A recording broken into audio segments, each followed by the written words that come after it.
Hey there, this is Toby Lishko, and I'm going to give you a demonstration on how to cut Paula Nadelstern's fabrics for my X-Altation quilt.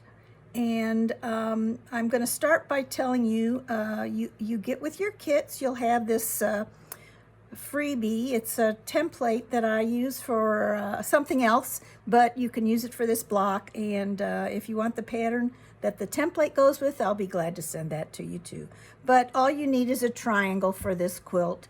And instead of having you cut one out with template plastic, I'm just putting this in with your kit. So what you're going to do is you're going to take some either rolled up Scotch tape, or you can use this adhesive that used for scrapbooking, and any way to get the back of your template sticky, because you want the fabric to stick on it. So Paula Nadelstern's fabrics that I used in this quilt are called duets. This is from the Duets collection, and the pieces that form the X are from her poured color collection, and they're both part of the same, both go together. And a lot of times her fabrics go, her symmetrical fabrics, which is what these are, go in different directions. So this one happens to go in two different directions. Symmetrical just means if I were to draw a line down the center of this, it's the same on both sides.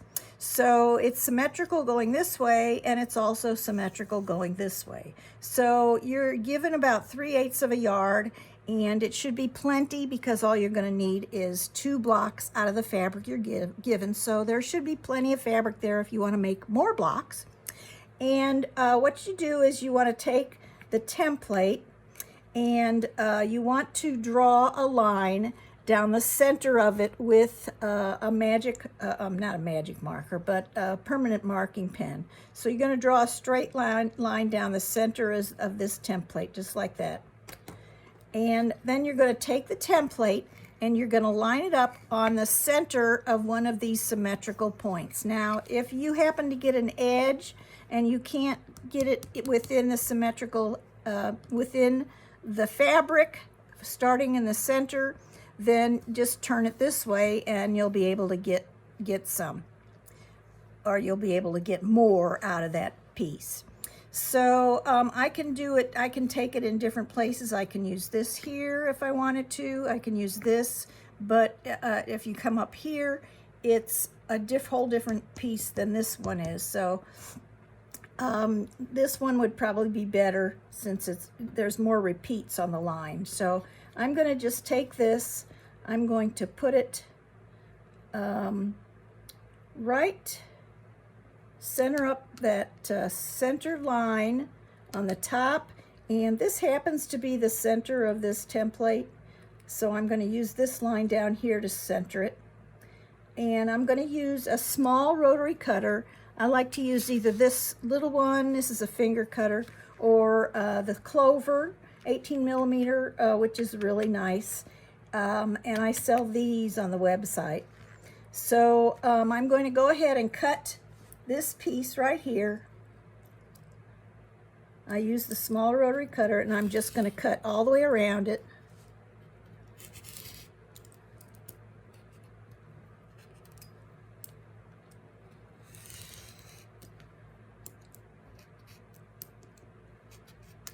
I'm not going to move it until I know it's cut all the way around.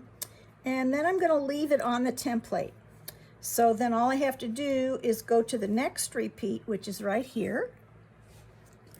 And I'm going to put it on the fabric until everything blends together. So it kind of looks like it's disappearing into the fabric. Now, your fabric may be a little off center a little bit. I'm just going to concentrate on the center up here because that's where I want it to match, because that's where the points come together. So even if this isn't exactly centered, I can get it to match. See, I got this down here to match. I'm going to match up here on these two sides, and I'm going to match up here. So it's matched up pretty good all the way around. And I'm going to go ahead and cut up the second one. Now, because these pieces don't sit right next to each other in the quilt because there's an X in between. If they don't match up perfectly, don't worry about it. It's not going to show up that much. So if I get this one cut out, then I've got two pieces. And if you can see, if I put them next to each other, they're going to kind of look like each other here. And then I would cut another one. Now, because it repeats over here, I can just turn it over and I can do it on this side from here and try and match it up there. Now, some pieces match better than others, so you just kind of have to play around with it a little bit and see which ones match the best, because sometimes it matches better down the center of the piece than it does at the end. But just for to get this done quickly, I'm just going to go ahead and cut this. I've got the tops to match, so I'm going to go ahead and cut this one.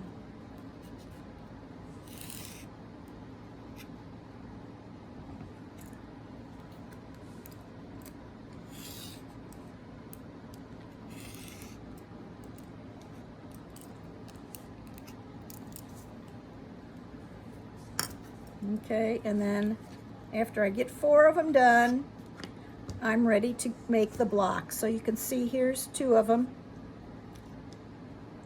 And then I'm not going to take this one off yet until I get the 4th one, but you can see this is what it's going to look like when I go to sew it together. So there's going to be 4 of these, and then your center piece, which is your X, and you have 8 different fabrics, so you're going to cut 2 blocks out of each fabric. And then you have 8 different pieces for your X's, and you can put those in whichever fabrics you want to put them in. So if you have any questions after you get your kit and your template and your pattern, feel free to give me a call or email me or text me or however you want to get in touch with me, and I'll be glad to answer any questions that you have. But this is for my X-Altation quilt. My website is gatewayquiltsandstuff.com. And you can find all kinds of good, neat fabric on my website that's used for fussy cutting, because that's what I love to do. So have fun and see you on the flip side.